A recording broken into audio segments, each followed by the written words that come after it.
વિસર ચૂકની ભૂલ સુધારવા જે તે વ્યવહારની અવિરુદ્ધ અસર આપવી. બી નોંધ કરવી. સી કાચું સરવૈયું કરી તૈયાર કરવું.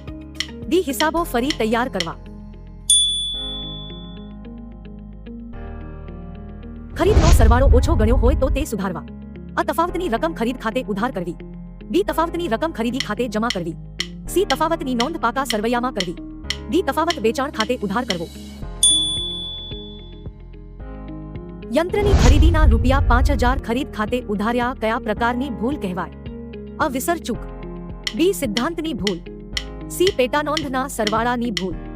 ડી ભરપાઈ ચૂક. નીચેનામાંથી કઈ ભૂલ કાચા સરવૈયાને અસર ન કરતી ભૂલ છે? અ મૂળ ચોપડો લખતી વખતે થયેલ ભૂલ. બી ખતવણી અંગેની ભૂલ. સી પેટર્નના સરવાળાની ભૂલ. ડી ખાતાની બાકી અંગેની ભૂલ.